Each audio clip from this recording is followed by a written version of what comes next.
Good evening. It's August 23rd, 2022, and the time is now 6:02 p.m. I now call this meeting of the Urban Design Commission to order. Pursuant to Chapter 107 of the Acts of 2022, this meeting of the Urban Design Commission is conducted via remote participation. We will make recordings available upon request as soon as possible after the meeting.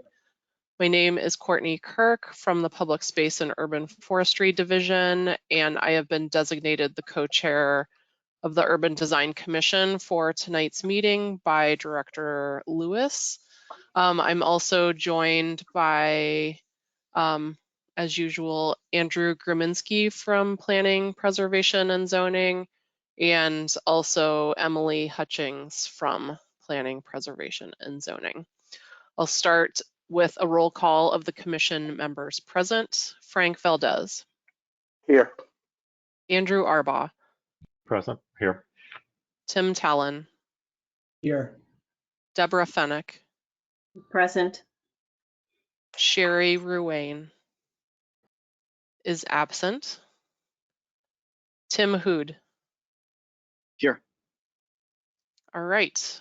Our first order of business this evening is the approval of the following minutes: May 10th, 2022, May 24th, 2022, June 7th, 2022.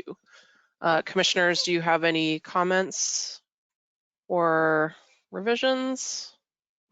Did we? I'm not sure we received those minutes. It was not in the package that got sent out. Andrew Graminsky, is that Yep, the I case? can confirm that that was an error on staff. We forgot to include those in the package. We can just push that to the next meeting if that's okay. All right, we'll continue those minute discussions until the next time. All right, so our one large project that is on the agenda for tonight is the design review for 299 Broadway, which is a 40B affordable housing project.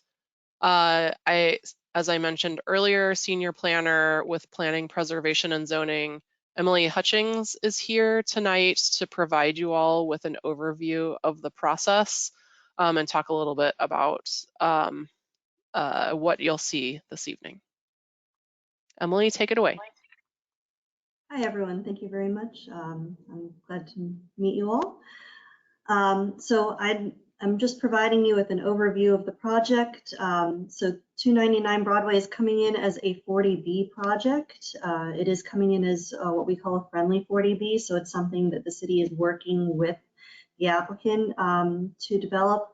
It is a type of affordable housing development. It allows applicants to apply for relief from different local requirements from the zoning board through a comprehensive permit process. So for the UDC's purposes, the applicant is not trying to request relief from any aspect of the process. So the only change that the UDC is going to see is that you will be making recommendations for the proposed civic spaces and buildings to the Zoning Board of Appeals rather than for the Planning Board through site plan review. And I believe we have some members of the applicant team here with us. If you are on the applicant team, could you please use the raise hand feature and I will promote you.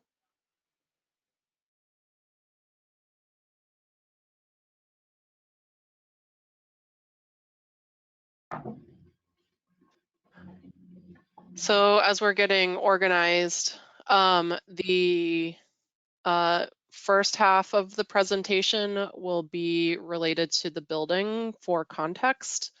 And then we will go into the civic space presentation and proceed. I'll check in with you all to proceed from there. Can I ask a question? Sure. Has the project already received a Pell from Mass Housing? If they're pursuing a 40B, have they gotten a project eligibility letter? If I may, Adam Dash, 48 Grove Street in Somerville. I'm representing the applicants in this matter. Frank, we do not have the Pell yet. It's what we're waiting for at the moment. So there is no Pell. At the moment. Right. So can somebody explain, as well as the process for the rest of the group, Emily or Adam, what the intent of that is, so that the rest of the Urban Design Commission understands what we're reviewing at this point and what the Pell signifies?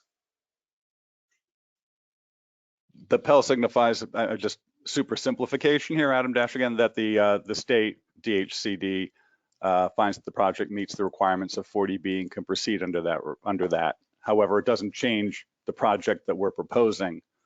The project that you're seeing is the project that we're proposing to everybody right now. The DHCD takes time to review these and get back to everybody and issue the Pell. And because we're under certain timelines on our end, we've been working with the city I think, and diligently to keep this process moving forward.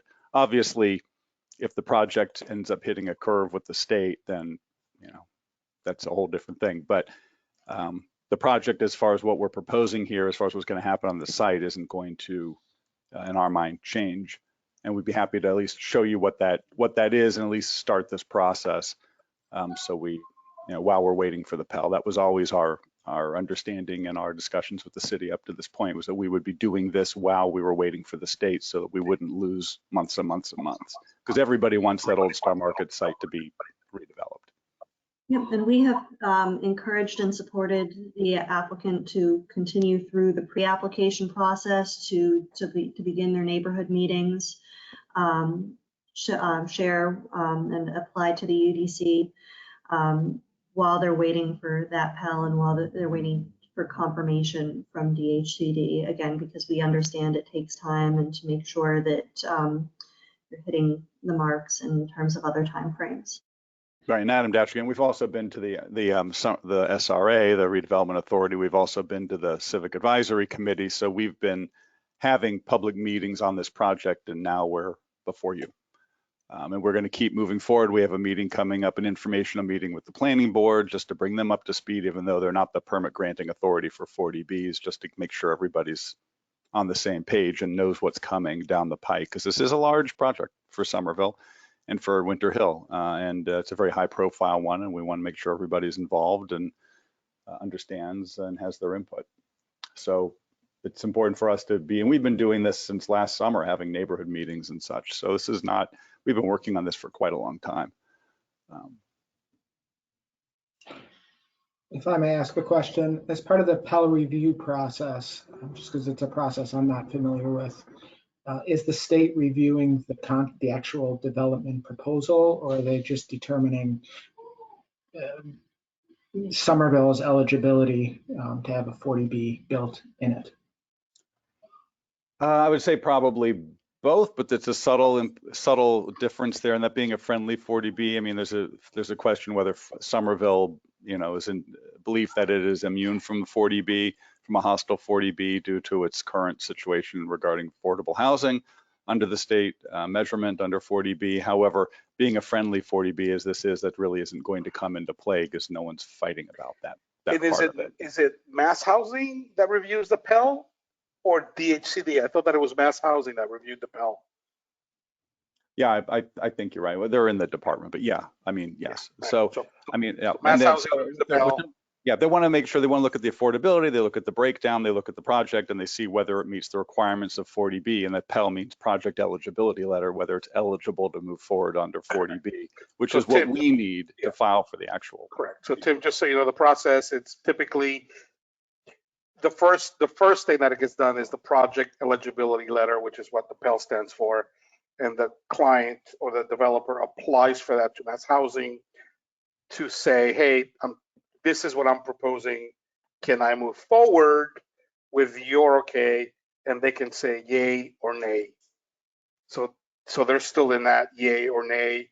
And typically in towns that have under 10% of affordable housing, it becomes a more of a faster process because they need to comply with the state laws, already, versus cities that have over the 10% already. Okay. Okay, that makes sense. My question was really about the extent to which they may have design input on the project. And they do actually.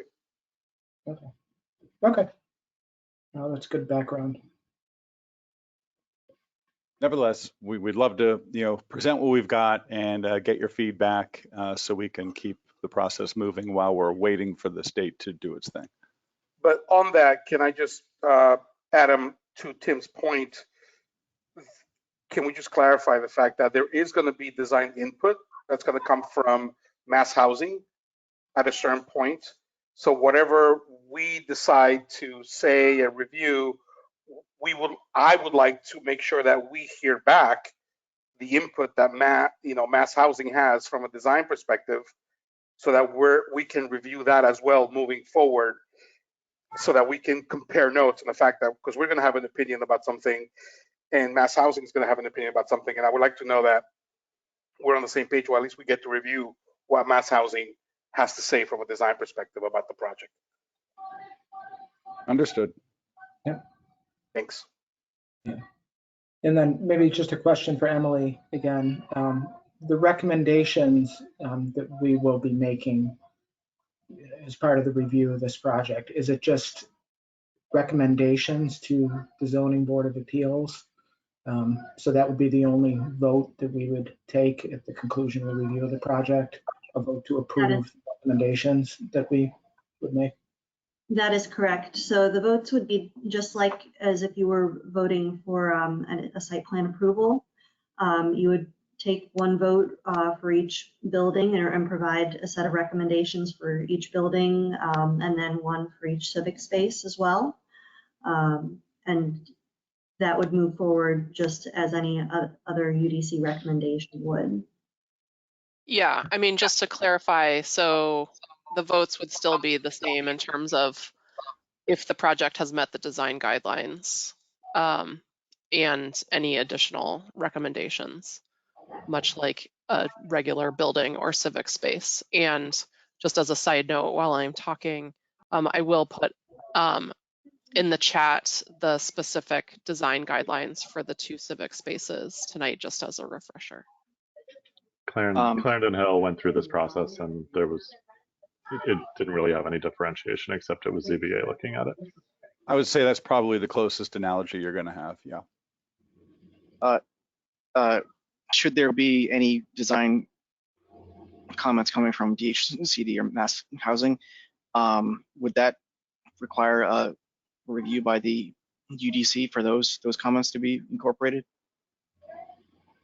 I guess that's more of a question for you. I understand from Frank Valdez that that's what you would like to do. It could be that all the different recommendations just go to the zoning board and they sort them out without us coming back. But I'm not going to dictate your policy. Obviously, you'll tell us what you want to do, and if you want us to come back, I guess we'll have to come back. But I would say that you would have to come back with whatever the Mass Housing says, if they are design.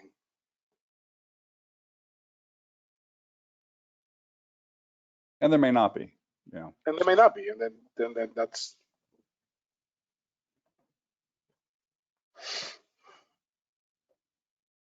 At any rate, so we have the Tim Love from UTEAL, who's the architect, is here, I believe, and Robert Korf from Mark Development, if they could be promoted as well.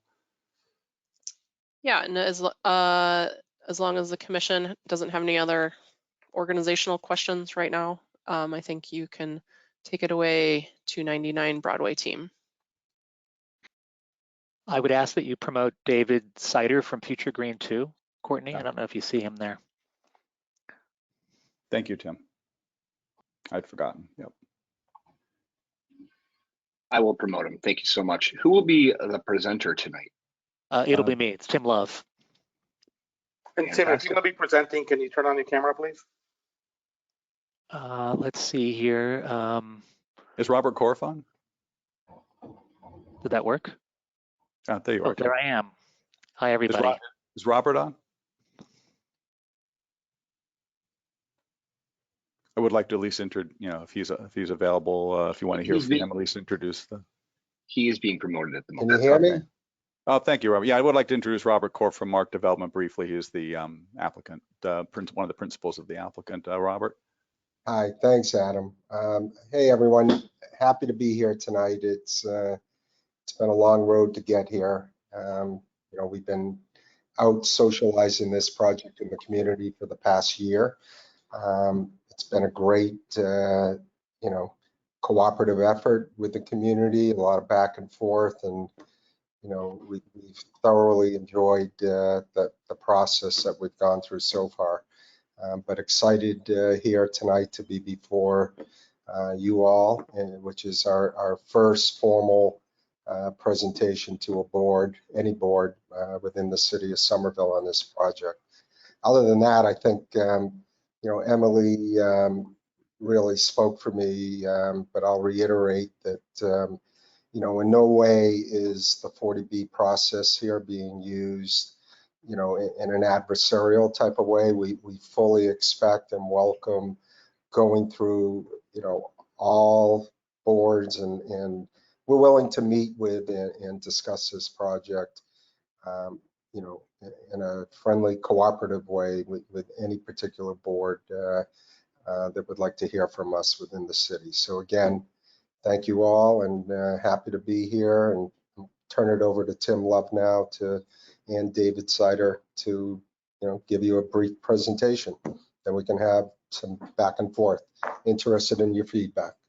Thank you. I apologize. I'm not very good at to-go webinar, so I'm not sure which button I hit to share my screen. It was up a few minutes ago, tantalizingly, but I didn't hit it. But maybe I need to be given that option again. So Tim, there should be something on the top that says like share screen on your end. Right now it's showing that, oh, all right, we can see your screen now. Okay, how do I shift to my other monitor? Is there a way to do that? You should be able to pull it across the screen. Pull. Okay. Do you have a dual monitor? I do. So Okay. you should be able to either try to drag it across, or if you can, oh, there it is. It's coming. All right, we can see it. I'm going to move you to my other screen so I can. Hopefully this doesn't drag the thing that you see with me. How does this look? Good. Good. Yeah. If you could just make it a full screen, we should be able to see the full. It's happening now. It's loading reluctantly. Fantastic. Okay. Loading. It still says loading on my end. Let me know we when can you see your see screen, Tim. Okay, great. So we're very excited to get a peer review of the project where the timing is perfect for us.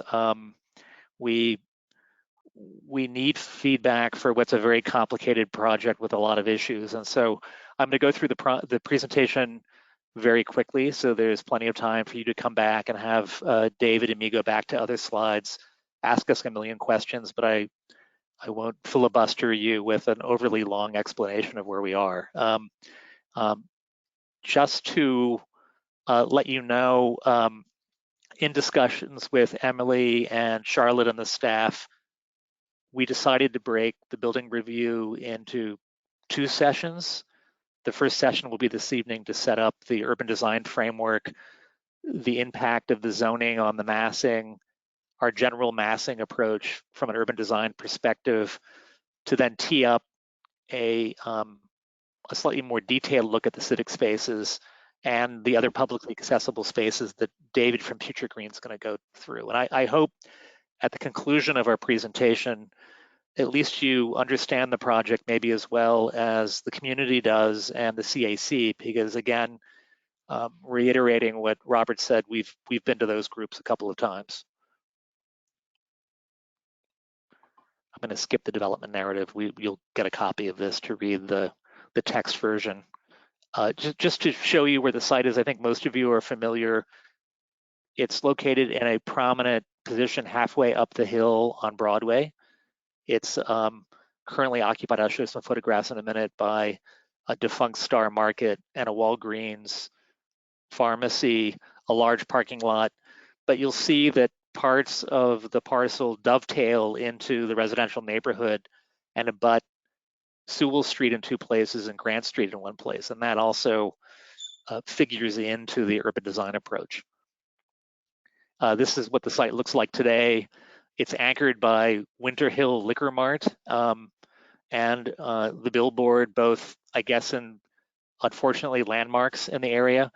That site is not part of our project because of site control issues, even though that site was part of the neighborhood plan and envisioned as part of the Somerville Redevelopment Authority approach for the site. And I'll explain how we're addressing that as a kind of near-term issue when I get to the site plan.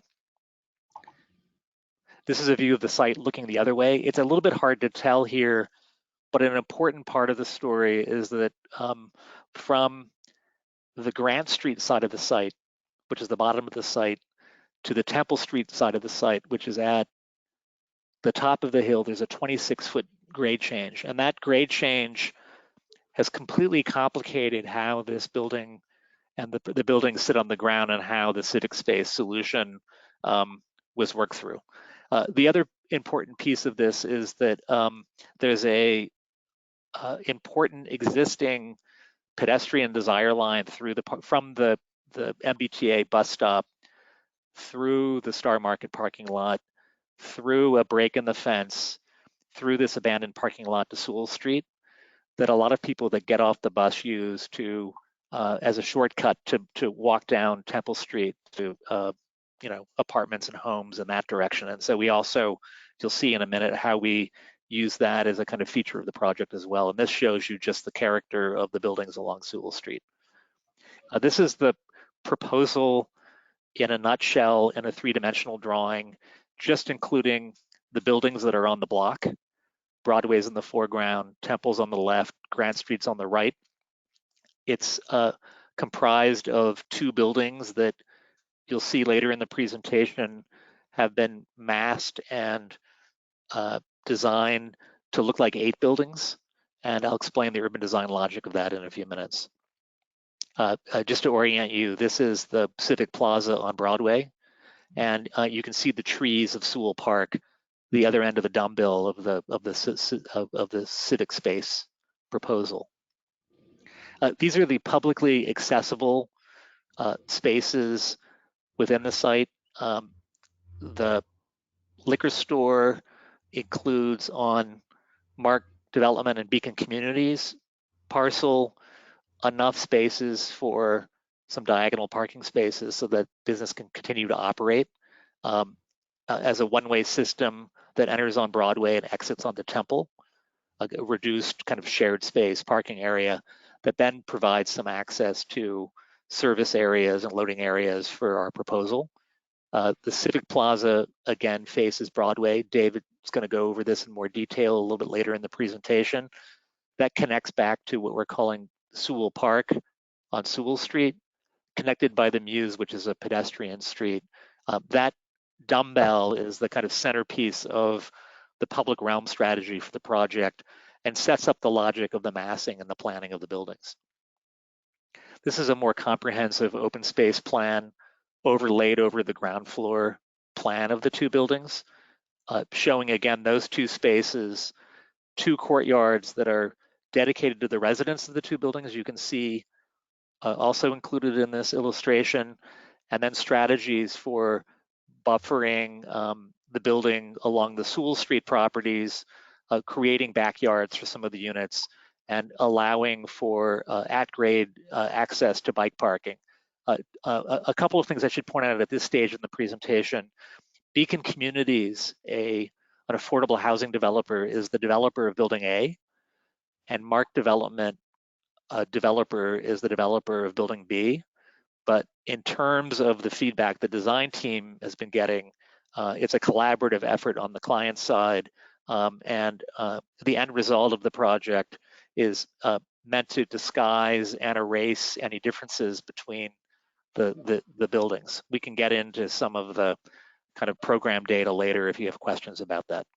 The other thing that's important to stress here is that there's no underground parking. In fact, there's no parking provided on site except for those parking spaces for the existing businesses on Temple Street. As a result, the landscape plan that you see allows for plantings in terra firma and not on a parking deck. And so we see that as an advantage for the project. This is a view of the end of the project looking toward the Muse across the proposal for Sewell Park, looking in the direction of the proposal. Building A is on the right, building B is on the left, and that large glassy area you see on the edge of building A is a dedicated community space that's disassociated with either of the residences. That's a community space for the community that addresses and faces Sewell Park. You can see that, whoops, you can see that it's got a mind of its own for some reason. You can, I guess I can't move my mouse. You can see that at the top of the plan where it says Winter Hill Community Room. That's a dedicated space, and you can see the entry facing Sewell Park, which is a little bit cut off at the top. I also wanted to use this slide to explain the way the ground floor uses are carefully orchestrated and planned in relationship to the open spaces. You'll see 6 retail spaces that face either Broadway or the Civic Plaza. Their demising lines are required because of the change of grade along Broadway. The slope along Broadway is steep enough that we need to have different finished floor slabs for each of the retail spaces that run down Broadway. And those floor slabs have to be different than the lobby that you see that provides access into building B right off of Broadway. Again, I would point with my pointer, but I'm afraid the slides will move. All of the residential units that line the Muse are only accessed from the Muse with direct front doors. They don't have corridor access, which is partly intended to activate that space and make it feel like a real pedestrian street. And then the community room at the end has an address to Sewell Park and a door facing the Muse. We have some options about how to organize the entrance of that space to make it contribute to the full arrangement of openings and entries along those edges. You'll see the amenity spaces for building A and building B open directly to the courtyard spaces so that there can be spill out for residential and community activity as a subset of the larger open space strategy. And you can see where the at-grade bike parking is located. One is designed to activate that courtyard space and the shared parking loading area behind the liquor store. We're proposing shop front along that whole face of the bike parking. And another bike parking space that addresses the open space that runs out to Grant Street. It's a very skinny open space and allows for bike access through the shared loading zone that happens along the edge of the building on the far end here. And let me see if I move my slide, if it doesn't move here. And I can answer other questions about how the ground floor works. The main entrance to building A is on Temple Street. The main entrance to building B is on Broadway. But both building A and building B have secondary entrances directly into the Civic Plaza for the convenience of the residents in those two buildings. This is a perspective view of the Muse, which includes between a 10 and 12 foot public walkway through the middle of the space, and then landscape buffers for small private terraces that are associated with each of the front doors. In terms of the massing strategy, a lot of the massing is the result of the zoning requirements as a starting point. It's M6 in the front, M4 in the back, with very particular places where the setbacks have to happen.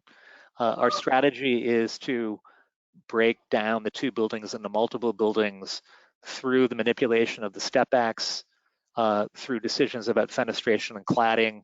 We're not going to go into those facade strategies in detail this evening. I'm just going to kind of tee them up for you and let you know what our thinking is to date. Hey, Tim, yes. Tim, question. Is there a plan that you have that shows the site and where, in relationship to your buildings, the M6 and the M4 are designated? There you go. I can point it out in this axon if that's good enough, Frank.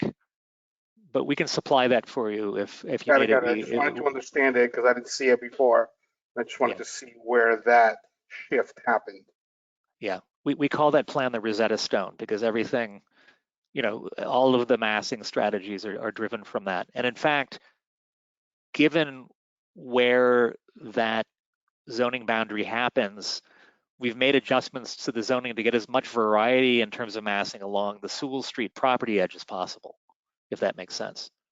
And so you can see here, for example, we're proposing the step back along Temple to read really as a separate building here. This is the mass over the community room. That's going to be rendered as a separate building too. We're then playing up the step profile along the back of building B here. And then we have a gap in the massing, and this reads as another mass. We're trying to make all four of those buildings along the edge, we're trying to make those buildings to be as different as possible to get variety back there, rather than a kind of repeated pattern. The logic of the breakdown of the massing is of course driven by the maximum facade lengths, but an analysis we did of the other apartment buildings up the hill on Broadway. This is a kind of compendium of those buildings as figure ground drawings drawn to the same scale as our site plan, and the masses as we're rendering them as separate buildings, just to give you a sense of our strategy here. And this strategy in a way requires, rather than lots of fussy moves for each of those subdivided buildings, keeping each of those masses in the diagram at the left fairly simple so that you read the scale appropriately. And I'll in some drawings in a minute, I'll explain what I mean by that. This is a perspective diagram of the same axon you saw before, a tool we used earlier in the process to decide how to break down the buildings and play with the step backs to make what are really two buildings facing Broadway look like three, and three buildings that are designed to complement the scale of the Civic Plaza. Even though those two buildings you see in the foreground, the two beigey orange ones, are actually the same building. And this is a perspective drawing of the effect of that. And again, we'll be coming back with facade options at a later meeting, hopefully soon, to get into the facades in some detail. But you can see here the different step backs creating that sense that these are two buildings, reflecting the fact that the sidewalk is moving up in elevation pretty quickly. You can see the entrance to building B under the bay and the extra articulation and the entry between the brick building and the kind of metal or other material building that's next to it. And then beyond, you see building A, and then the kind of liquor store at the corner moving up the hill. This shows you an elevation, the way the buildings and the datums have to step because of the Broadway grade.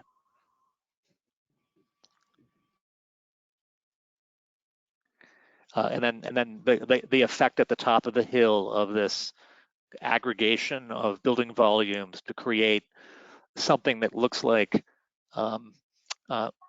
while it holds together as a kind of single proposal, suggests a kind of urban condition that maybe has happened more organically over time within the block. You can also see the Temple Street facade picking up some of the materiality and colors of the existing buildings, but realizing in the future that building might go away and there might be a new, smaller development that would occupy that corner.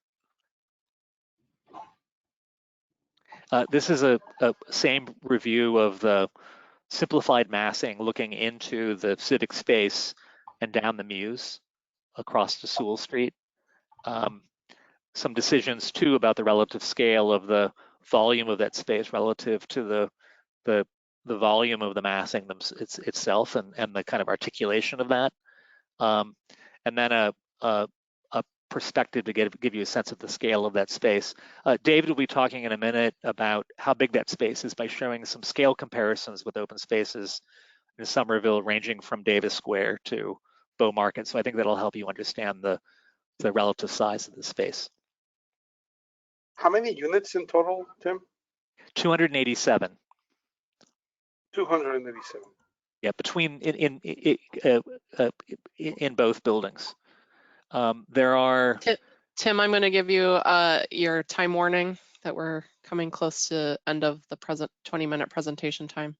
Great. I'm now transitioning to David's presentation. It might make sense. I mean, it's up to all of you whether you want to ask questions now, or should we roll right into David talking through the civic spaces? I don't know what you prefer. Roll right in. Roll right in? Okay. This is a transition slide. It includes our sustainability strategies, which is really centered on targeting passive house for both buildings. I won't go into the details here. The staff told me it's not quite your purview, but I think it does serve as a good bridge to the way we've been working with David and his colleagues at Future Green on the entire project simultaneously. In other words, the truth is that the design of the civic spaces and the open spaces got out a little bit ahead of the architecture on purpose, so that we had a better sense of what the character of the site would be like and what the programming strategies would be for those spaces. So with that, I'll turn it over to David. Great, thank you so much, Tim. And it's really great to be here and share a little bit of our work, and really to work within the context of such a great neighborhood with great, such fantastic kind of residential fabric. I hope what we're proposing here today really aligns with some of the goals and visions that you all have had for the neighborhood and its green spaces. We were excited as a firm that's kind of looked at a patchwork ecology strategy of small scale kind of urban spaces as making really significant contributions to neighborhoods, both for people and for ecology. Just about the collection of spaces that were already existing here in Somerville and how we might be able to kind of draw on some of those precedents to create something really well situated that offers great benefits back to the community. The existing site, as Tim went over, I won't really dwell on, but is largely impervious asphalt. And so there's an existing desire line that people use as conveyance to connect from Sewell that we were really we really wanted to keep as the kind of backbone of the site. And so you'll see how the schemes have really evolved from that impetus. Largely, we've got two connected green spaces. The Pocket Plaza along Broadway is 7,254 square feet. The Pocket Park along Sewell is 7,714 square feet.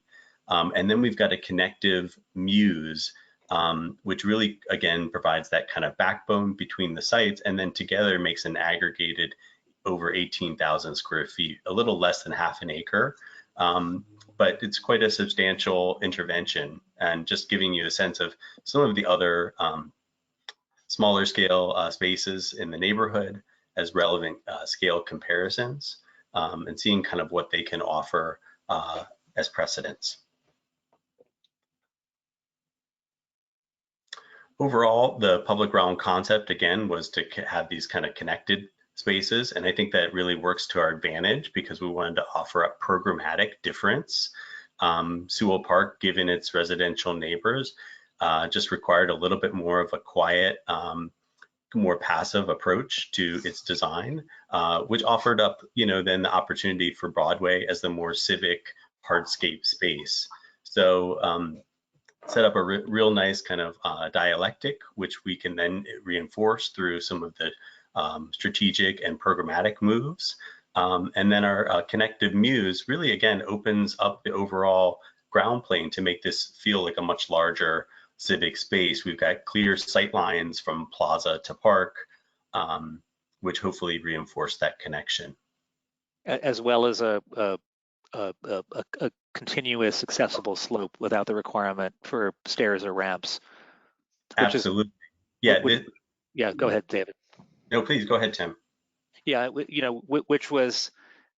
helps set the planning in a way, because we had to get the park and the plaza and the trajectory of the Muse to work to eliminate the need for a ramp and landings anywhere. And so that was a little bit the tail that wagged the dog relative to the topography issues.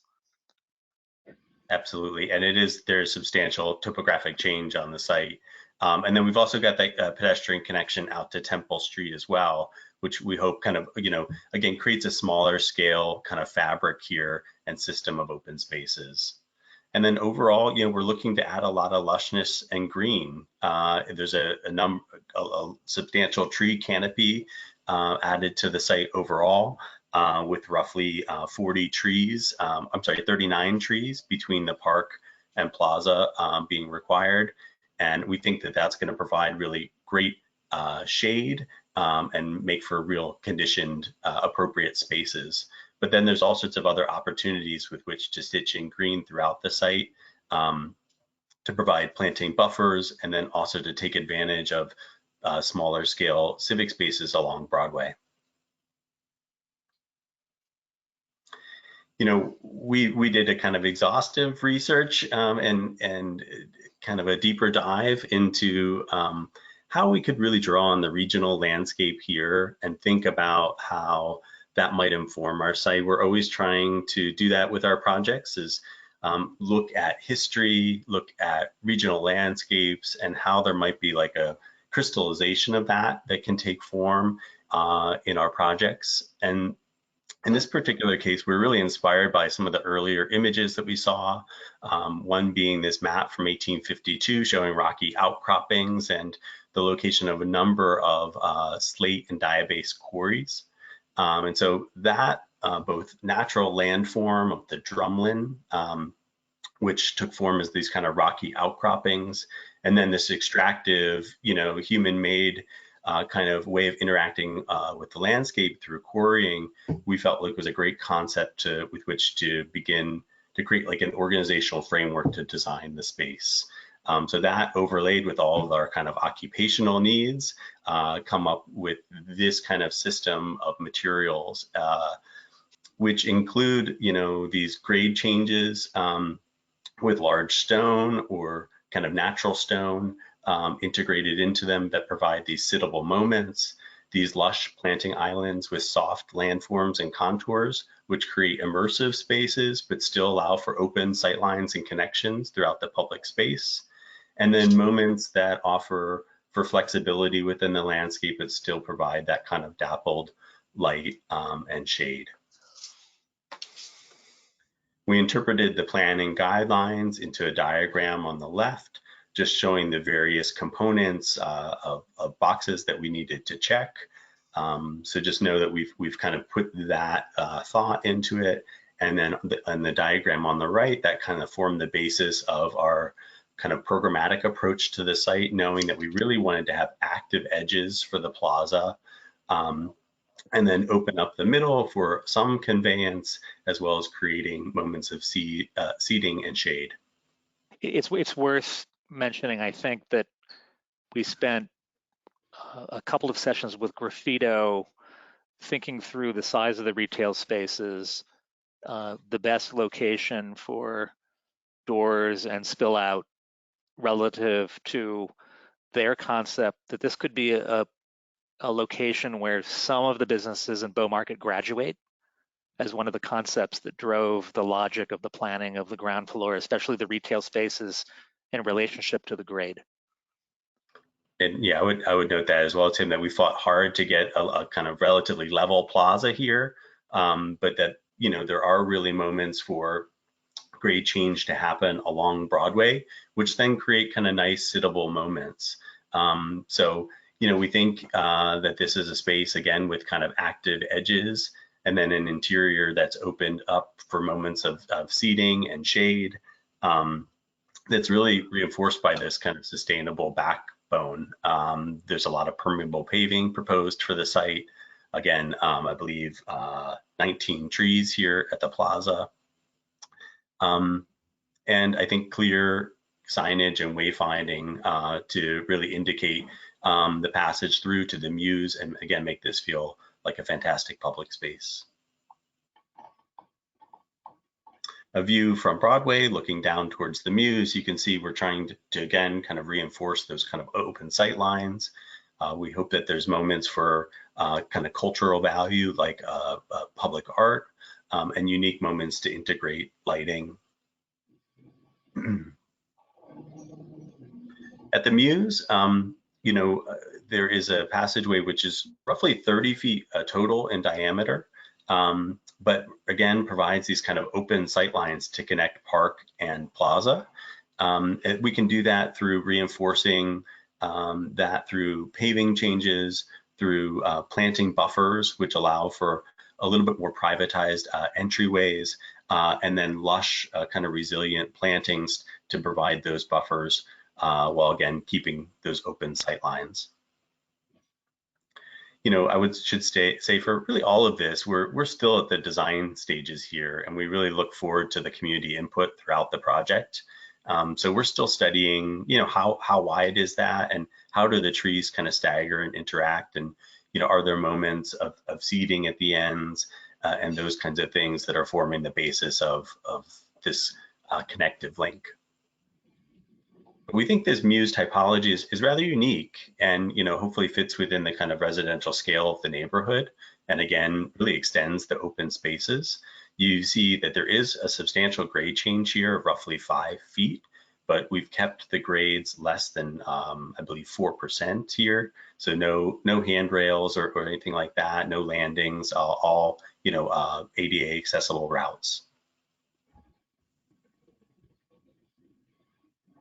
So, you know, we're thinking about how the trees might meander to not look, you know, like a street, but something that is like a passageway.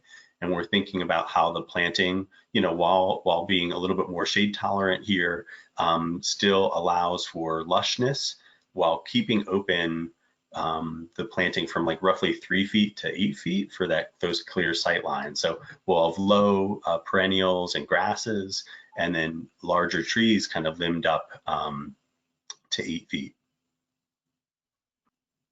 As we get to Sewell Street Park, again, you know, it's a little bit quieter of a space given that it's sandwiched between residential buildings, but you know, also opens up some greater opportunities for a deeper connection to community, I think, because of that.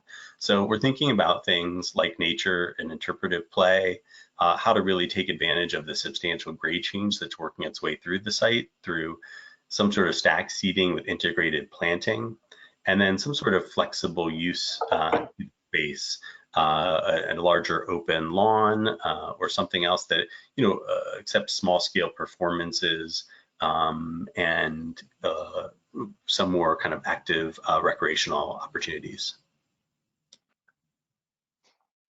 So again, here kind of interpreting the design planning framework on the left, and then our kind of programmatic diagram on the right. You can see that, you know, working a step-free route throughout the site was the priority.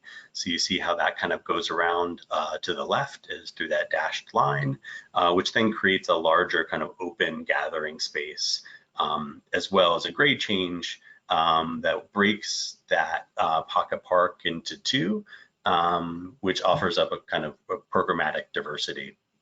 You can see there's a great connection back to the community room, so that upper terrace, so to speak, can be kind of further activated in alliance with that community programming. One thing that we've discussed is the benefit actually of slowly moving downhill from the Civic Plaza through the Muse and then having a prospect at the bottom of that slope of the amphitheater before moving to the left. That creates a sense of welcome. It's like a much more naturalistic version of the entrance into Rockefeller Center, which is, I know, a terrible analogy, but we like the effect that's going to have quite a bit. Absolutely, and I think, you know, seeing here, there is roughly like a 2-foot grade change here, so definitely less severe. But I think it really makes for a collection of nice spaces. So there's the larger green space along Sewell, which then transitions into the terraced kind of amphitheater-like moment with integrated planting. And then some sort of terrace at the top. I mean, I think this is where we're thinking about that natural play, but kind of to be determined, what's the appropriate programming for here. But something that certainly is community focused and offers up, this really nice kind of diverse set of programming opportunities. At the edges, we imagine there's substantial planting buffers. I should say, throughout, we're looking to use native plants. I think, are a pioneer in our planting design and look forward to really drawing on local plants that support wildlife and do so in a kind of maintenance friendly way.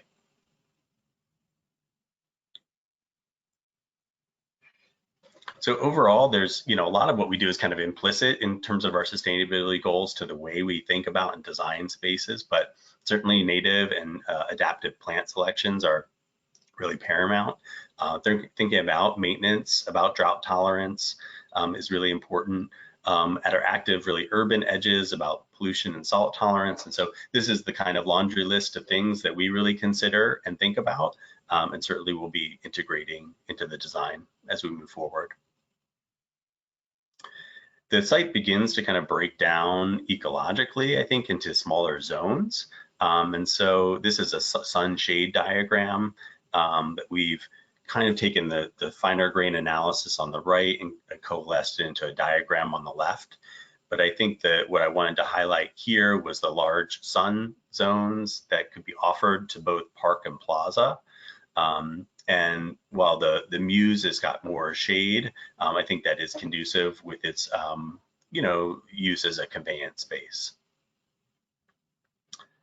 This really then it gets overlaid with the kind of programmatic approach to the site, looking at, again, in green, Sewell Street Park, in the dark blue, this kind of perimeter buffer of green, the lighter blue connective Muse, the courtyards, and then the larger civic plaza along Broadway, and then the streetscape elements surrounding.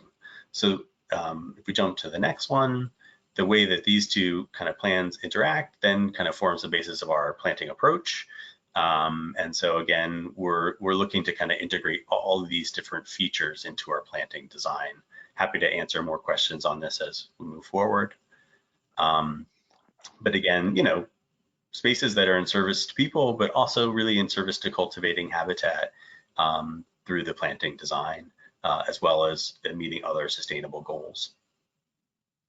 And lastly, just kind of ending here on the materiality and the different kind of elements that we'd like to bring to the site. Something, again, that kind of reveals that kind of geology concept and perhaps uses gabions or some other element with which to frame stone. We think that the treatment of stone can be really important to highlight public and private differences. And then you see just a lot of the green that kind of works its way in. I think you find a lot of our spaces take on these characters and qualities, integrating low-level landscapes with open sight lines and shade providing canopy that then can be kind of punctuated with lighting and cultural moments. So thanks again for the opportunity to share this work, and we look forward to your comments and feedback.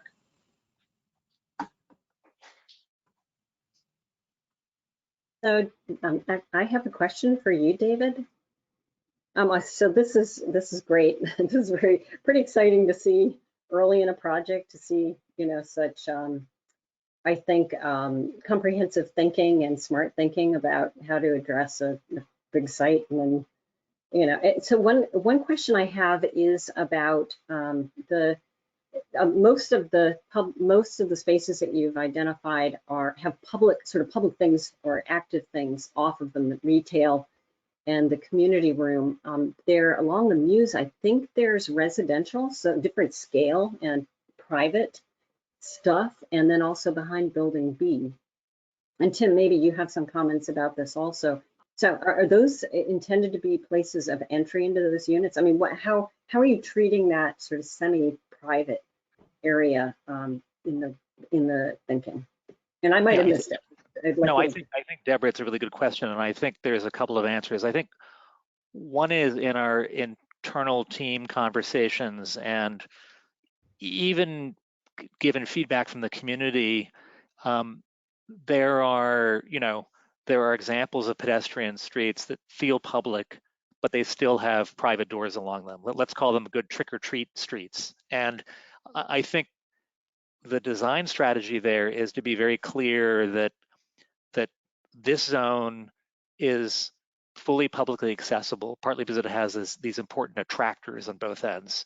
And then there are thresholds, partly cues in the landscape that say you would walk here if you were going to somebody's place or you were the Amazon delivery person or something. And it's no different. I live in a row house in South Boston. I have a little 3-foot zone in front of my house, and that layering of public and private is endemic to residential streets. So I think that's the logic of it.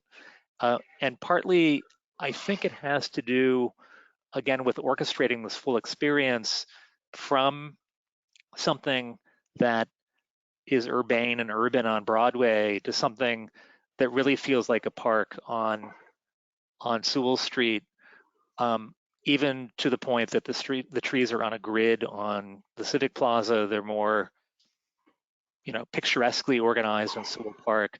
We have to still use some more picturesque elements on the Civic Plaza just to the grading to be seamless. But I think it's a good question.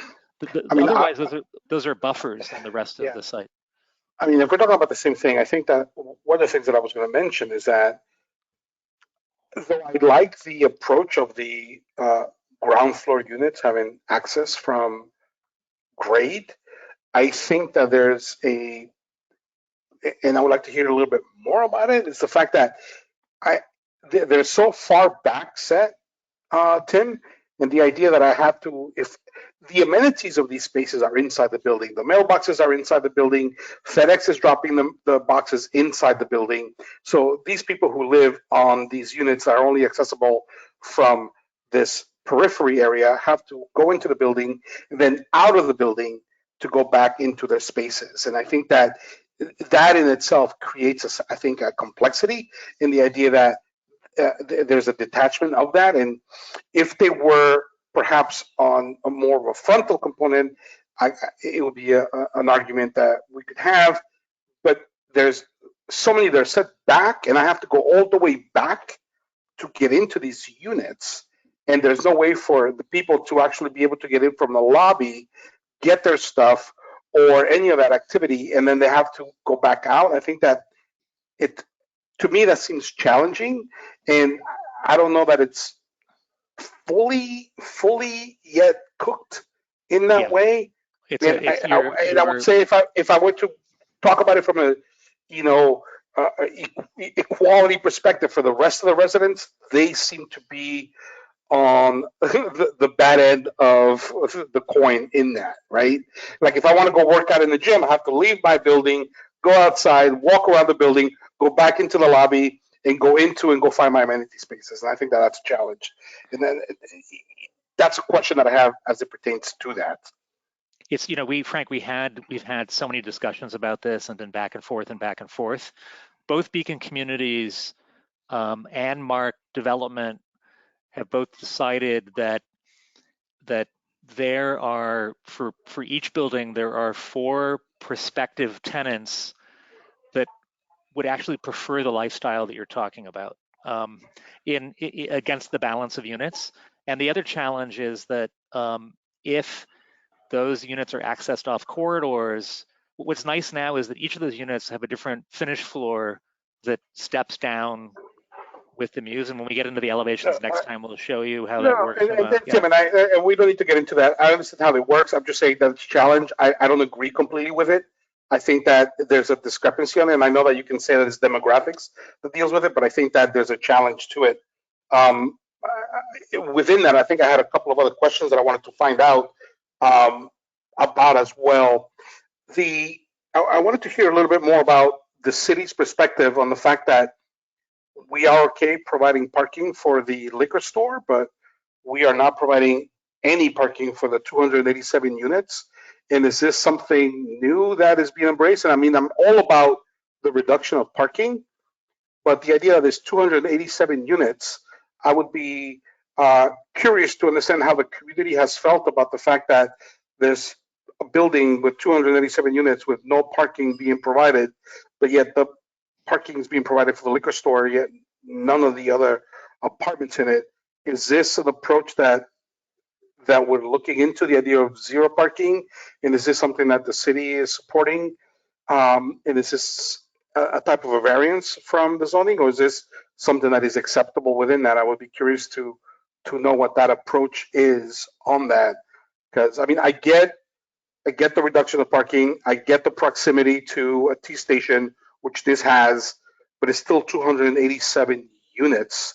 And I'm just asking from that perspective, what is the city's approach on that? And are we supporting that? And everybody's gung ho about it. Courtney. I might not be the most knowledgeable person to answer this. Maybe Emily can in some capacity, but so is it a variance? Do we know, Adam? Is it a variance that we're seeking on the no parking? Frank, yeah. Hi, Adam Dash again. We've had a neighborhood meeting, which is pretty much specifically on this subject, in addition to a few others. What we'd be seeking is, there are a series of waivers under 40B that we would seek with the Zoning Board of Appeals. And one of them that we are seeking is to have a 0.5 parking ratio with parking stickers to park on the street in the neighborhood. We feel that the 0.5 is the proper figure for the 287, and that having the parking stickers would accommodate it. And we have we had VHB run parking studies, which we showed the neighborhood. We're not going to bore you with them here, showing that the streets at various times of day and different days of the week can accommodate that sort of a level of parking sticker. We do need a waiver for it because we are in a transit zone in one of the new transit areas, although we are at the very edge of the transit area, unfortunately. Yeah. I would love to see that parking study that has 144 parking spaces available on the street, not only on Broadway, which is a commercial street, but I would love to see what that looks like from that perspective and understand that a little bit more. One other response, Frank, is that we've had a series of meetings with Brad Rawson and Mobility about this issue, going back as far as 9 months, a year ago. And so the city team is fully aware of this approach, and we've been working closely with them to deal with both that issue and ways that we can minimize the impact of movings and loading on the building as well. And Tim, I think my perspective is I would just like to feel comfortable that the community is on board with you putting 144 spaces of parking on their streets. And as long as the community is aware of that and they sign off on that and they're happy, that's all. I just want to understand that they understand that and that they're on board that that's happening. And I'm cool with that. I just, it's interesting and I'm intrigued. This would be the first time that a project of this nature does this in Somerville with the new zoning that has no parking. And I'm interested in the idea of it, so I would like to find out a little bit more about it. And the next question that I have about this is does the developer have full control of the Rite Aid or CVS site? Because my recollection has it that they had a pretty long lease on that, and have they acquired that in order for this? Frank. Robert, you want to get that? Yeah, I could speak to that. Yeah, so yes, Mr. Valdez, we have an arrangement with Walgreens where they're going to move up to their prior location. They actually have both of these locations under lease. We were very lucky and fortuitous in this situation that when I reached out to Walgreens back in July, a company that I have a 25-year relationship with, by the way, just coincidentally, it wasn't what took me to this site. But however, when I reached out to them last summer, which was in July, if I recall, they were very appreciative that I gave them the heads up on the urban renewal plan and what was going on, because the old location actually had an option to renew coming up the following month, August of 21. They exercised that option, anticipating that this deal would move forward. And we haven't. And that's it. That's all I was asking, that you have control of that site and that this development would happen in one shot, and it's not a phased development. That would be building B first, and then building B would be 10 years from now or 5 years from now. Yeah, But that it's all we would be building both at the same time. both at the same time. Okay, Yes. you know, for the record. And the last question that I have as well, just as you have this slide up, there's another piece of land that you're showing on dashed that I know that it's also part of the property that has also been talked about being some type of a green space, but I guess you're showing it as a development of some type of a unit development in the future or something. Can you tell us a little bit more about that? Yes, sure. We've proposed to the city that we would deed that off and grant it to the city as part of this transaction, you know, for $1, let's say. And the only reason why we're showing a building there is our understanding is that the intention of the city would be to put it out for RFP for a small affordable housing deal. Okay, good to know that. So just in terms of the split between the affordable and the market rate, the building A is full of all 100% affordable, building B is 100% market rate. Yes, at this time. We're in discussions, though, I will say, with DHCD on this, on that very topic, Okay. as part of the project eligibility letter process. So Andrew, just for your information, that's a good question. Typically, DHCD would not probably fund anything more than 50 units for affordable on a project of this scale, which would be like about 25%, sometimes 30%. So how many units are in building A, if we may ask? All right, I look at this, Mr. Valdez, two different ways. In terms of unit count, How many units in building A? it's 115 units in building A. Yeah. 172 units in building B. Right.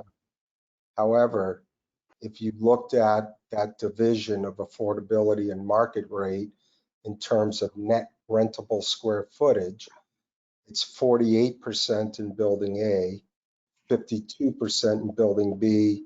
The reason for that being is Beacon Communities felt it was more advantageous or more appropriate to have larger units overall as an average in building A, more 2 bedrooms than you would see in building B. So out of the 287, if you were to say a percentage of affordable units, what is it? I would have to, I'm sorry, I don't have my calculator, but I would have to divide Adam. over 287. You're saying 116 divided 287? Divided by 287, 115. And then we have all of that. 40.4%. Yeah. 44%? 40.4. Okay. Robert, members of the UDC, this may be an appropriate time to introduce that there is a member of the Beacon Communities team on the line here. If Emily or a member of the team could promote Leanne Hanfield as a panelist, I want to make sure she has the opportunity to address any questions.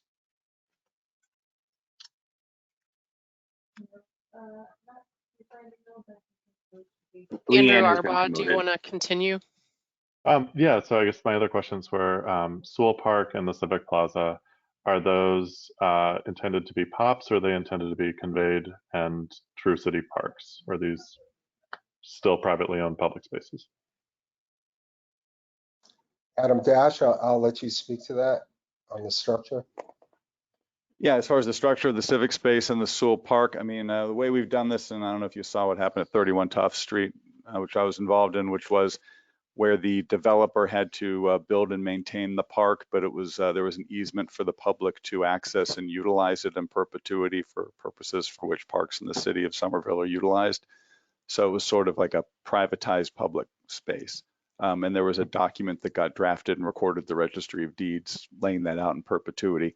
We haven't negotiated that level of detail, but I know the Tough Street model, albeit much smaller, has been brought up. So private but maintained. And then I guess the question comes, is there a property line on the Muse with two separate maintenance agreements, one on either side of the Muse and different levels of maintenance? I think that's kind of where that's starting. I don't think there'll be different levels of maintenance because the idea was to have this as a seamless transition through the entire property and have it all look as broken up, obviously by buildings, but to look as one sort of unit around the civic space. So the Muse side on one building isn't going to be different from the Muse side on the other building in any appreciable manner. I see David shaking his head yes, so I know I'm correct in saying that. So, but yeah, there is theoretically a property line that goes through the Muse at some point, and it becomes two separate properties.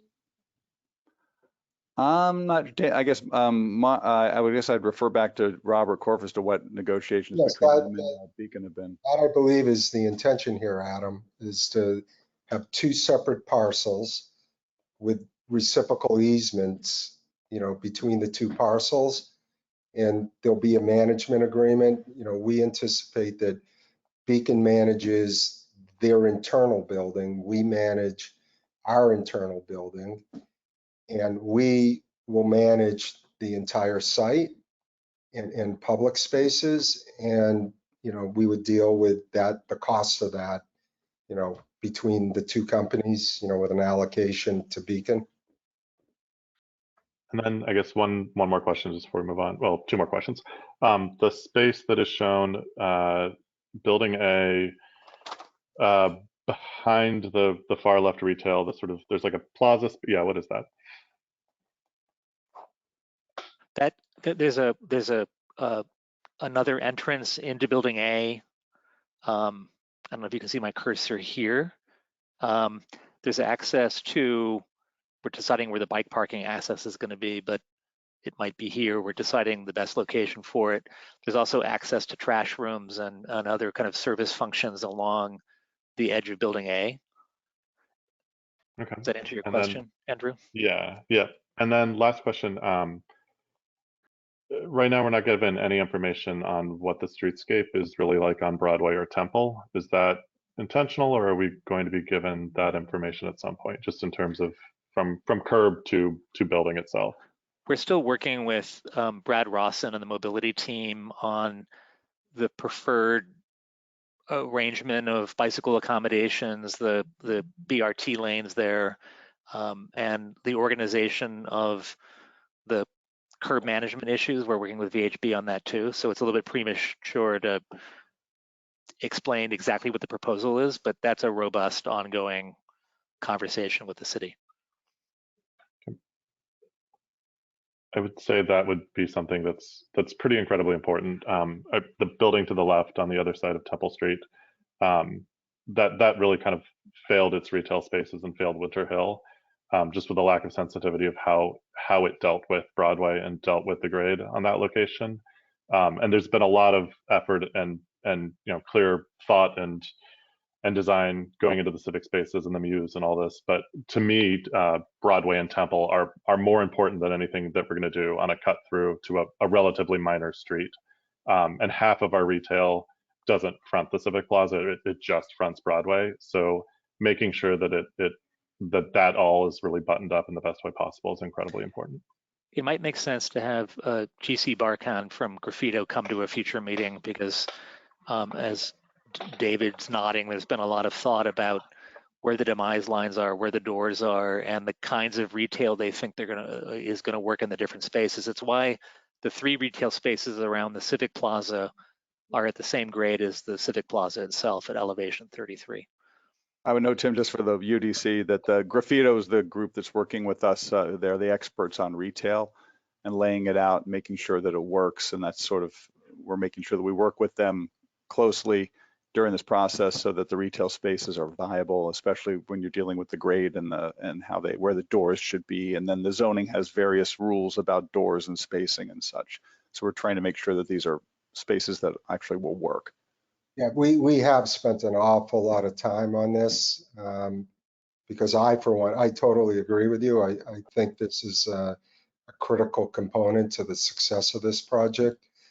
13,000 square feet of retail may not sound like a lot, but it needs to be activating, it needs to work, and it needs to energize, the civic and public space.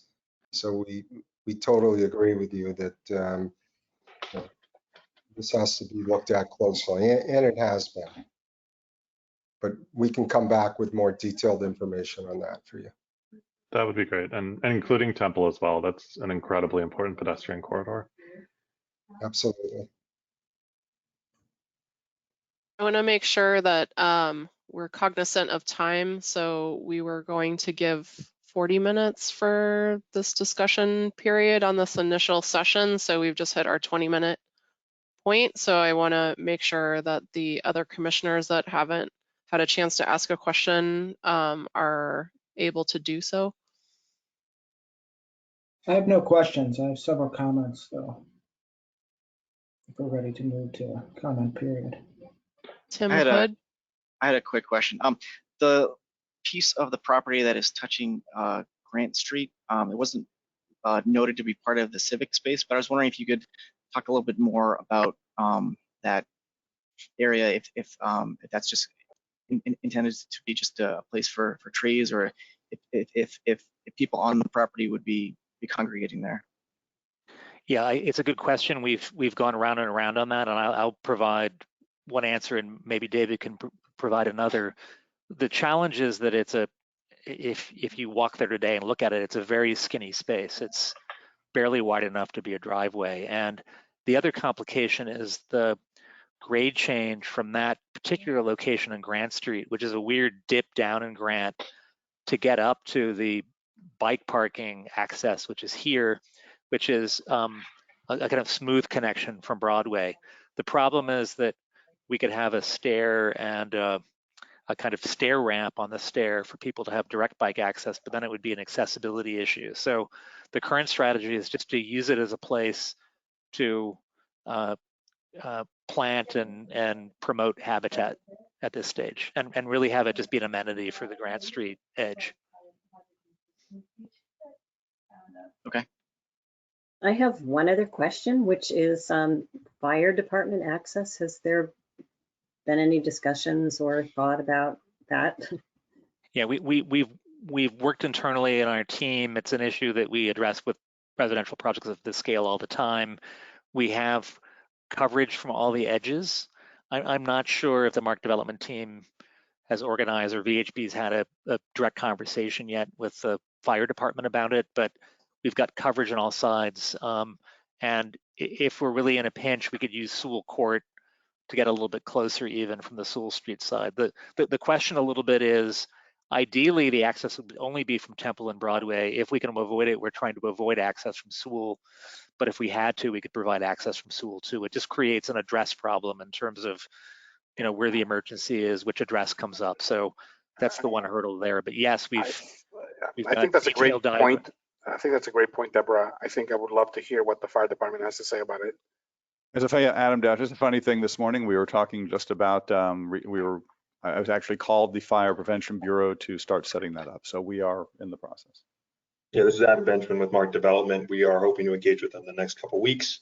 Our civil engineer, Bowler, is in the process of putting together diagrams for that exact conversation. Thank you. They didn't quite trust the architect's diagram. So Bowler is doing engineering versions of the diagrams.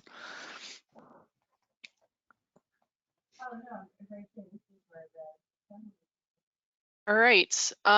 Seeing it sounds like the commission has no further questions at this point. Would you all like to proceed with a discussion about, we can talk about the massing, we can talk about the Pocket Plaza and the Pocket Park. Is there a preference for where to start?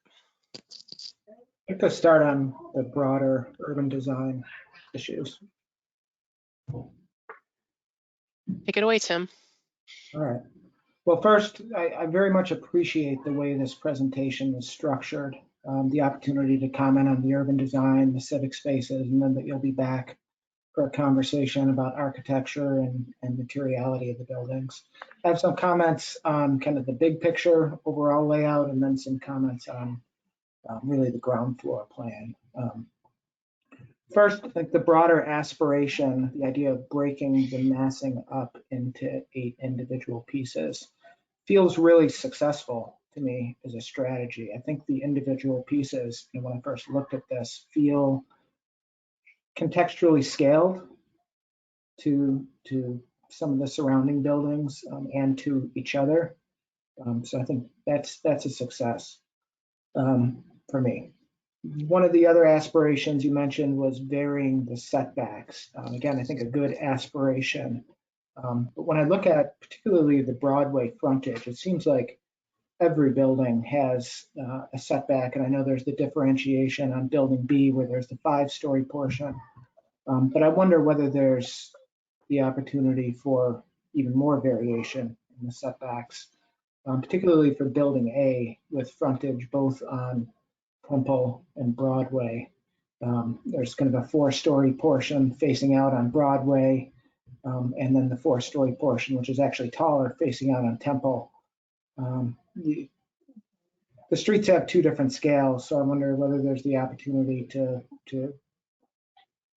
for the expression of a taller building facing out on Broadway. Just a quick comment. Any tinkering with the step backs requires a variance. So, you know, I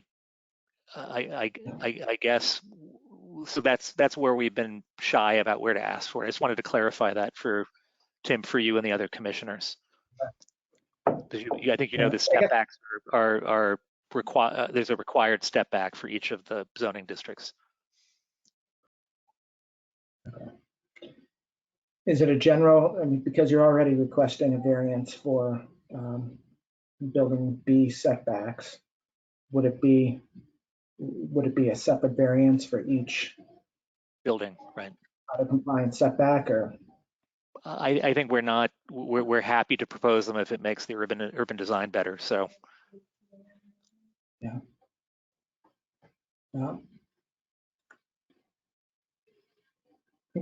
Another aspiration was equal quality between the buildings, and I'm looking at the architecture broadly. I think they seem very similar, which is good. But the unit mix is pretty different between the 2 buildings. Building A is primarily 2 and 3 bedroom. Building B is primarily 1 bedroom. So I'd imagine there's going to be different types of tenants living in each building. In particular, I'd imagine that there would be more families living in building A. So I wonder if there's anything that differentiates building A from building B in terms of how it would accommodate that population. One thing I'm thinking of in particular is access to open space. Building B, its lobby, there's a lobby entrance. I guess this is starting to get into the plan, but there's a lobby entrance off of Broadway, and then from that space, kind of pretty immediate access from the elevators to the courtyard, so access to outdoor space for the residents. Feels like for a resident of building A, the route from an upper floor unit to get to an open space, either a public open space or an open space associated with the building, the courtyard, is longer.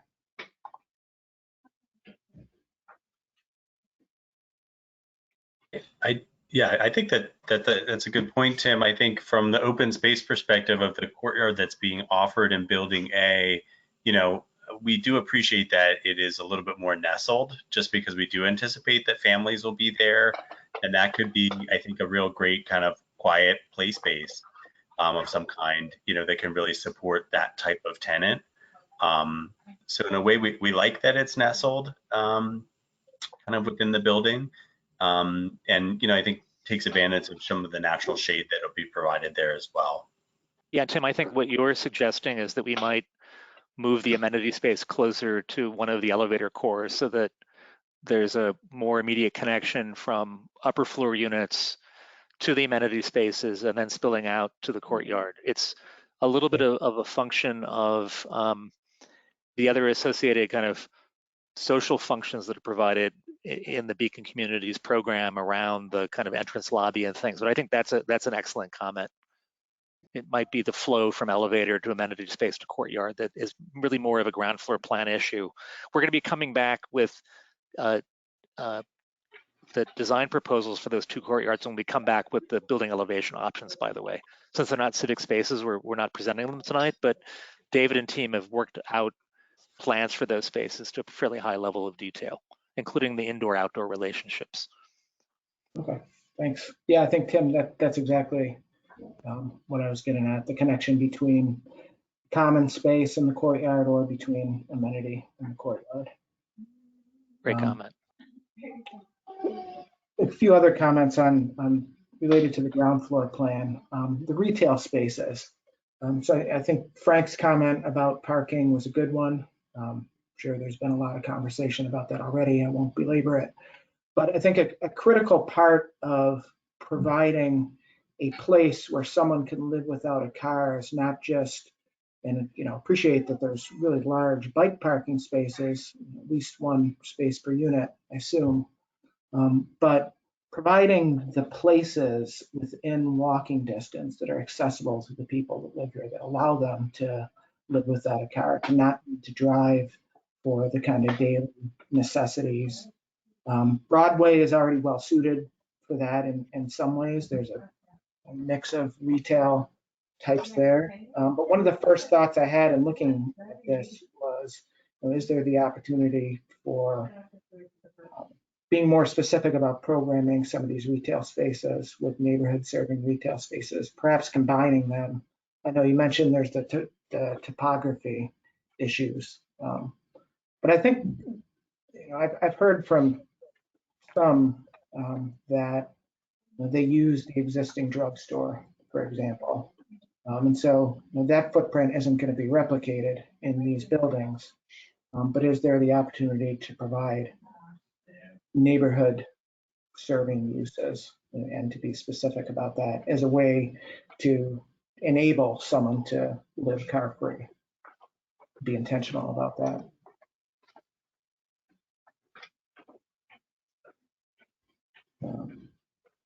Yeah, I can respond to that. Point well taken. I know that we're already trying to engage with some small grocer concepts. I think that's a use that the neighborhood has shown a strong desire for, if we can find someone. And I know that, again, Graffito has already started with their outreach on that. They had some pretty exciting ideas that we can certainly come back to you, or when we come back to you, have them with us, and a little more time would have passed, and hopefully we can give you a substantive update on that. And Robert, as you said before, yeah, go ahead. I'm sorry, that's okay. I was saying, as you had said before, Walgreens is only moving a few blocks up the street to their old location next to the Winter Hill Bank Loan Center where they used to be. So yep.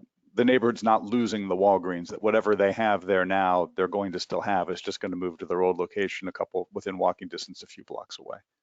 Okay. Just to build on Tim's comment too.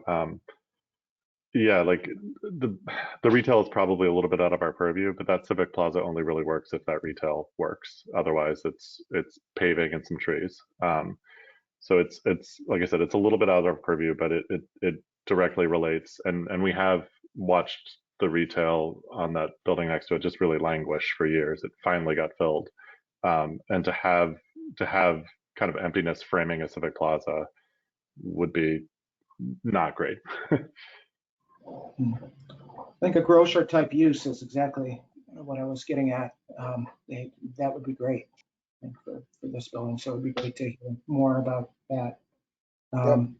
So two two kind of dimensional comments. One on building B, where the corners at the threshold between the Civic Plaza and Courtyard, feels like those two corners are really, really close together.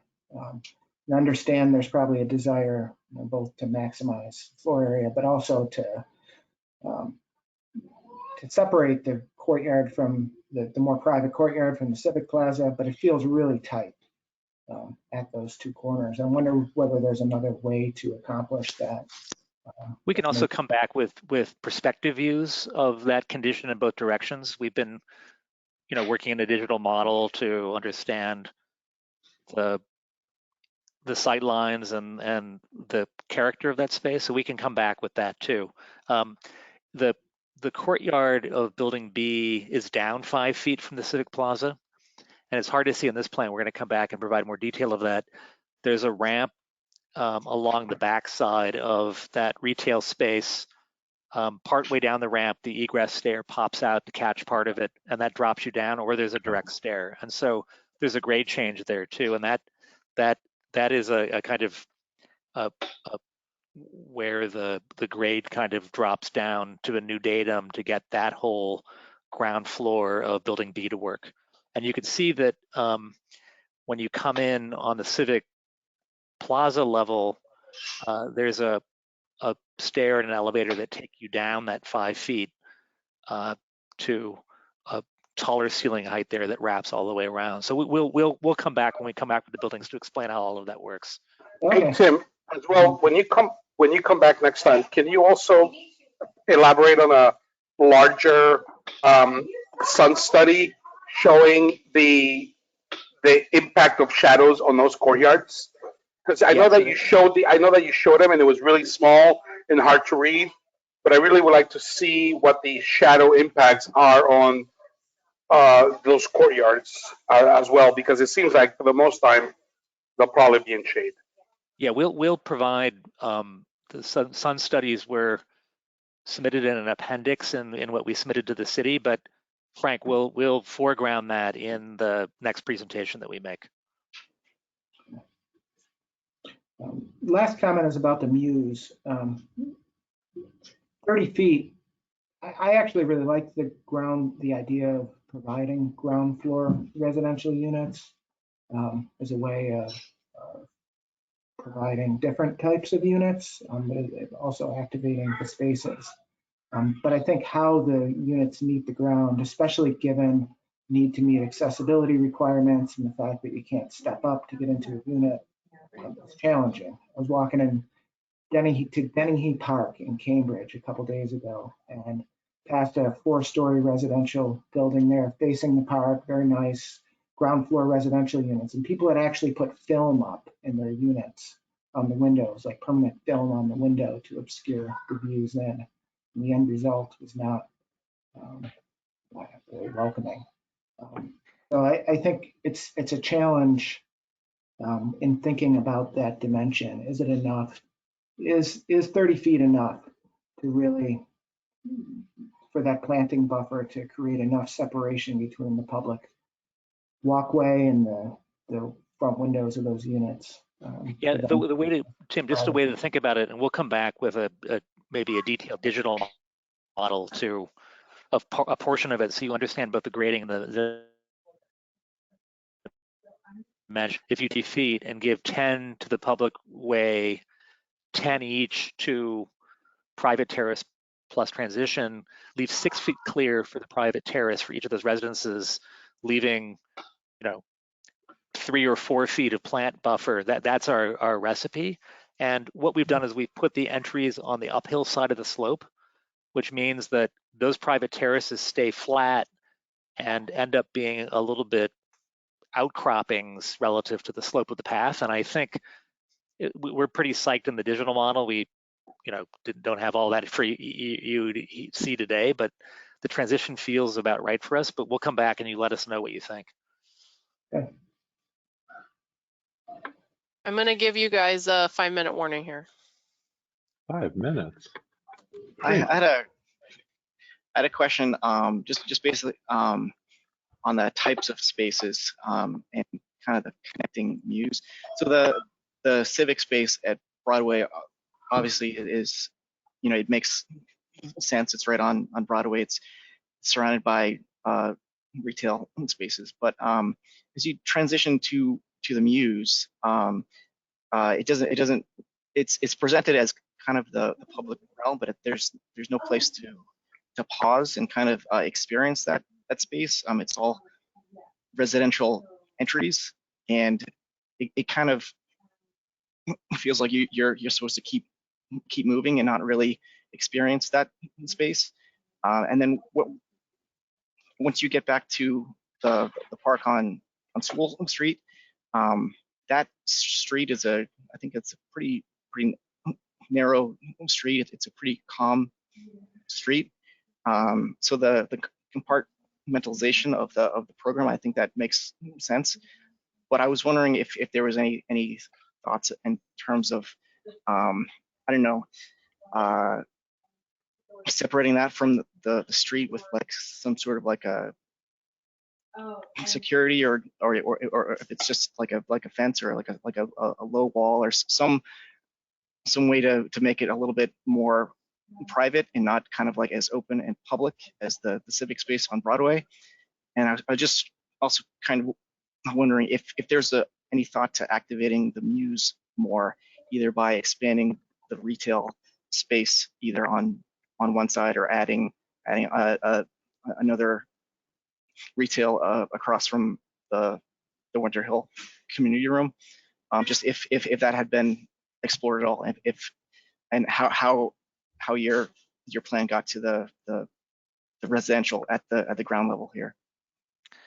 Just a quick comment, then I'll have David respond, which is today, even though it's an obstacle course and you have to be in the know, there's fairly decent foot traffic from the bus coming up the hill from Sullivan Square through the existing parking lot, down a weird little stair that's cut in the chain link, through the abandoned parking lot and out to Sewell, for a lot of people that live down Temple Street. So we already have a built-in, let's say, audience for treating this as a public space. I think the other decision we made programmatically, and this is with Graffito and Mark Development and David, is that we really want to concentrate the retail in a fairly small area where it's most viable, and really think about those units along the muse maybe as choices that people would make because of lifestyle choices. Maybe they run a home business out of, unofficially, not live work, but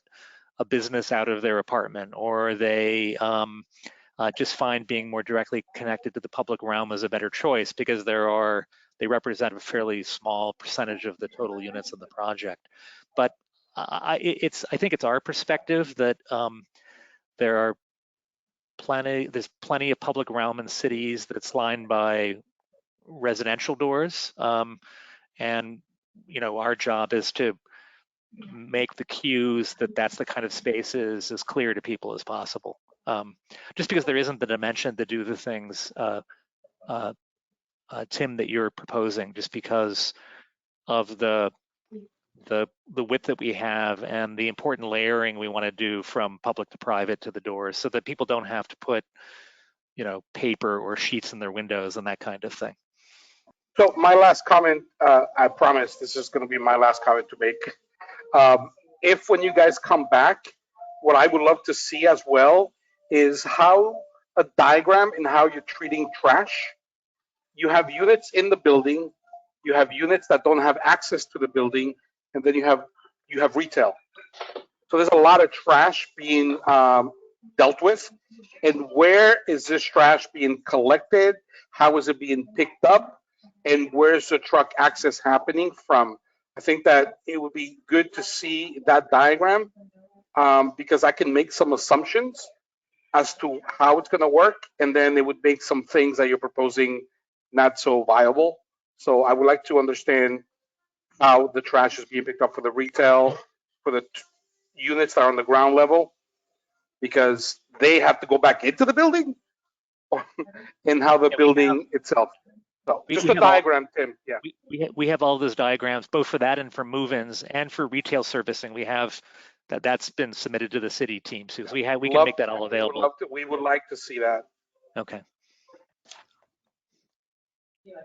I'll just say one more thing, if I could, about just Tim's comment. I mean, I think it's something we really thought a lot about is this balance of public and private. And just to build on what Tim said, I think there's an existing desire line that certainly formed, the kind of backbone of the space. But we were worried about, the kind of density of the programming and making sure we really poured the energy into the plaza and the park as really spaces to be. And I think also there's a really guiding kind of principle of like, how can we make this really feel comfortable and accessible for everyone, and bring like a level of informality, so it doesn't feel like there's a big new development kind of touching down on the Muse, but it really feels like of a residential fabric. So we're kind of excited about this as a kind of unique type of space that hopefully offers up this kind of smaller scale, fine grained urban fabric to the neighborhood. That's right, David. I would also note that the park on Sewell Street and the plaza on Broadway and the pedestrian connection between the two was part of the original Winter Hill neighborhood plan.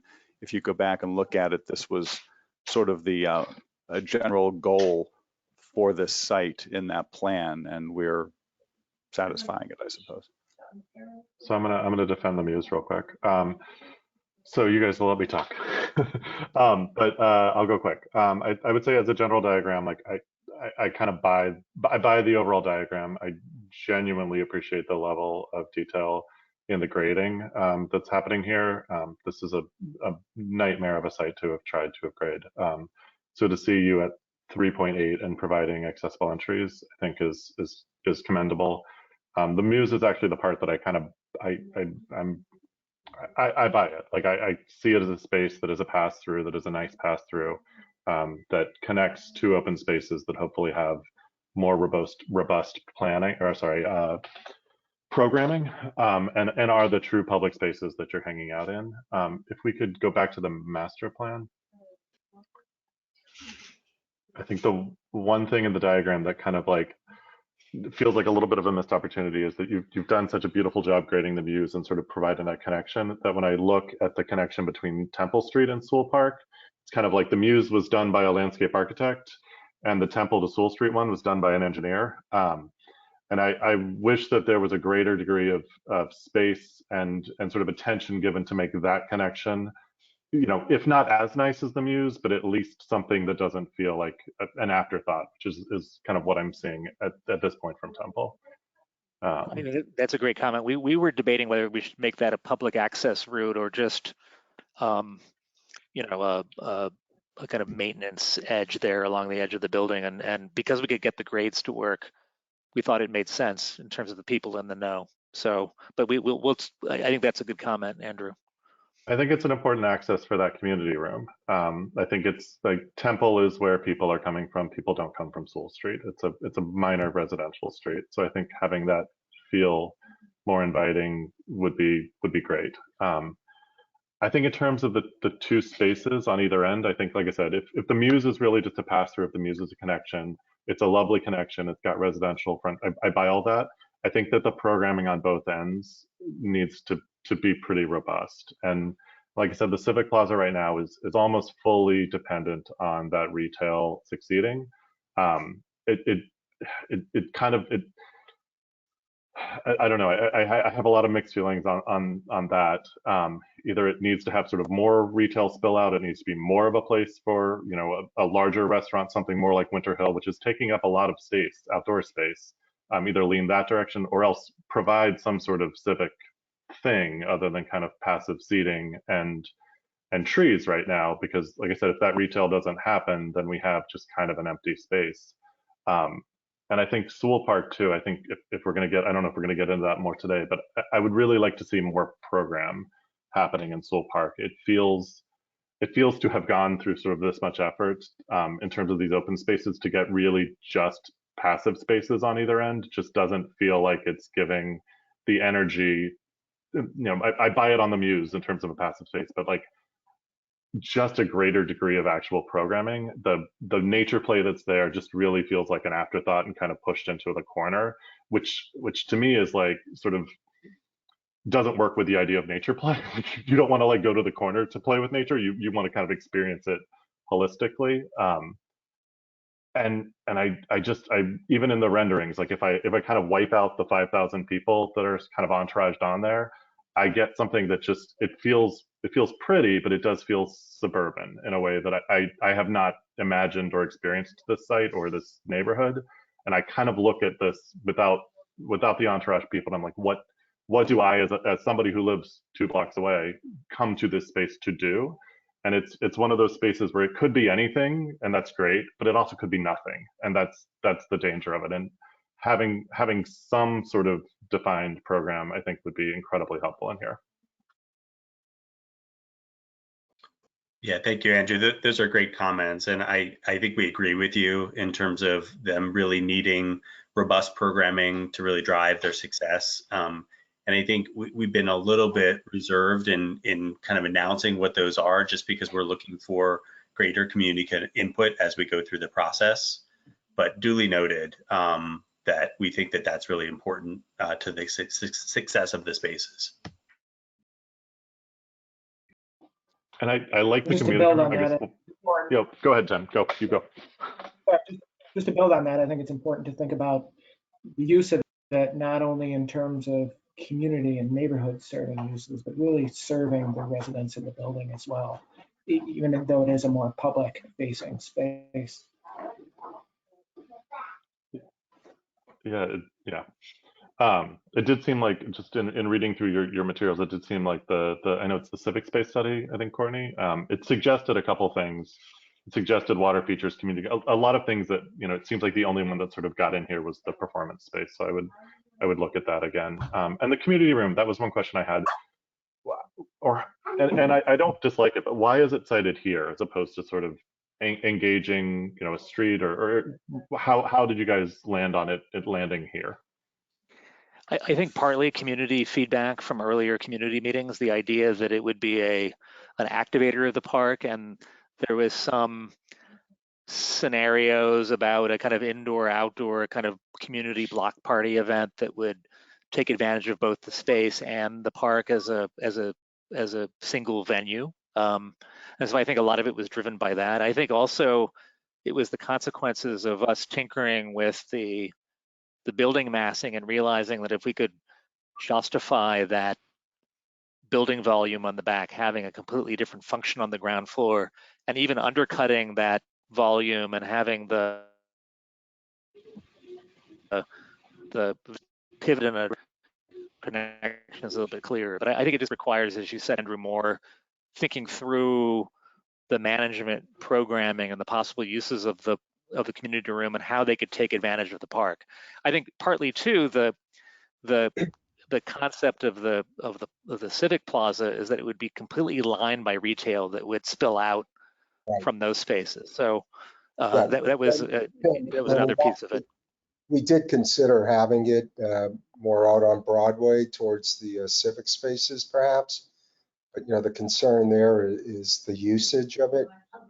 Don't imagine this being in full use like a restaurant or an active retailer would.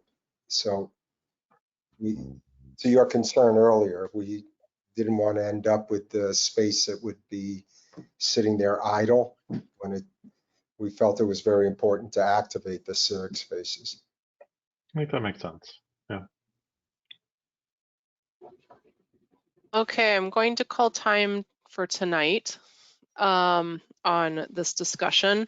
As we all recognize, there will be additional opportunities for this group to discuss various components of the project overall.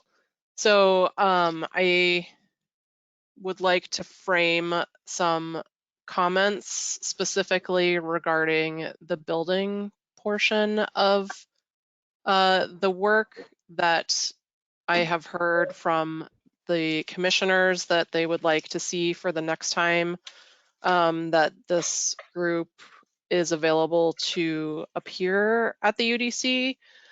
So I think, you know, they would love to see more information about the streetscapes on all the edges that the buildings touch Temple, Broadway, and possibly some other nooks and crannies.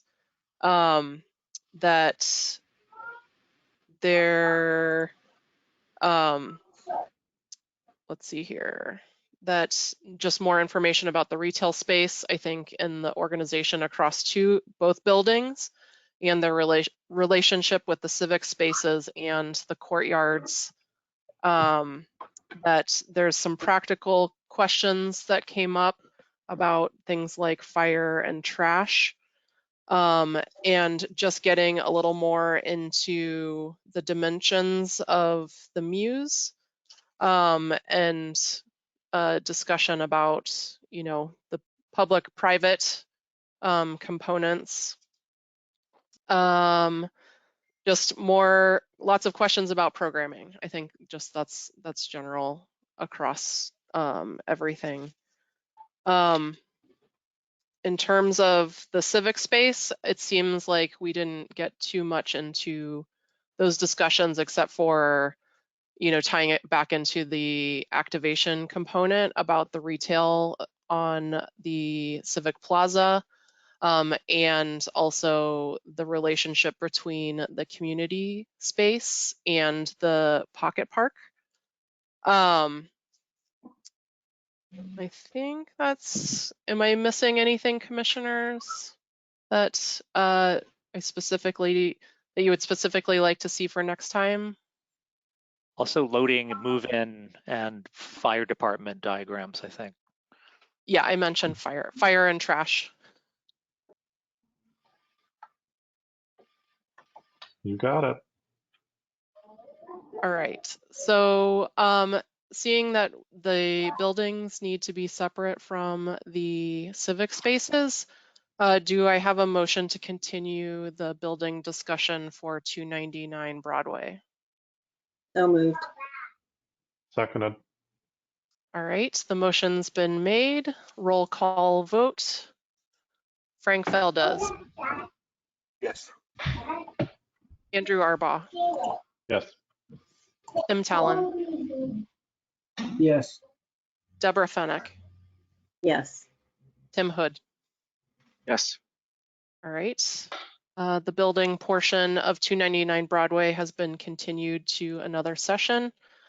Do I have a motion to continue the civic space for 299 Broadway? So motioned. Second.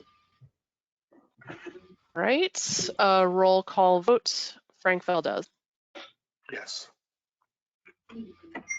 Andrew Arbaugh. Yes. Tim Talon. Yes. Deborah Fennick. Yes. Tim Hood. Yes. All right. The civic spaces for 299 Broadway have been continued to another session. Thank you, 299 Broadway team. Thank you. Thanks for your comments. Thank you. We look forward to Thank the next session. Likewise. Thank you Thank you. again. Thanks so much. Thank you. Okay. All right, on our agenda, we also have time for an update from the Rules of Procedures and Policy Group. So we have met twice, and I believe that Tim distributed to Andrew Graminsky a markup of some proposed edits to the rules and regs. I don't know if that was distributed to the larger group. Did we ever get confirmation back on that? No? So Courtney and Yeah. Andrew, if I may, I can respond to that. That's right. So they were not responded. I did want to let you all know that the Planning, Preservation, and Zoning Division is going through all of our boards and commissions rules and regulations. And we are also going to be proposing some updates that need to be made to all of them to make sure we clarify legal processes, things that just need to occur across the boards. So we are certainly able to distribute what you have drafted, but we also wanted to note that we will be ready to provide some updates of our own in the next month or so. I think we'd like to go ahead and distribute. I think sort of based on our understanding of what we have, we do have the ability to adjust our own rules. And I think we would like to do that. I think we've been also kind of a month or two out from rules and regs adjustments for about a year and a half. So I think if we'd like to go ahead and kind of push forward with kind of doing our own thing if those rules and regulations are not available now. That's totally fine. We will distribute them. Yeah, as a suggestion, I mean, does it sound like a plan to distribute what the subcommittee has worked on for the rest of the commissioners to review and provide their own comments, and then we can sort of progress from there? That was our intent, yes. Okay. So perhaps it makes sense for the next meeting to put some time to receive comments from the non-subcommittee commissioners. Does that sound like a plan? That would be great. Okay. I don't know if I have to vote. Do we have to vote on something for this to continue, or? Probably just close the There's, meeting. there's no vote, just to close the meeting. All right. Take us home, Frank. Yeah. Do I have a motion to close the meeting? I have motion to adjourn. Second. All right.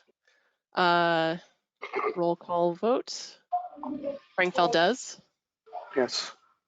Andrew Arbaugh. Yes. Tim Talon. Yes. Deborah Fennick. Yes. Tim Hood. Yes. All right. The vote has been decided that we will adjourn this meeting of the Urban Design Commission. Thank you very much. Thanks, everyone. Good night. Thank you. Pleasure meeting you all.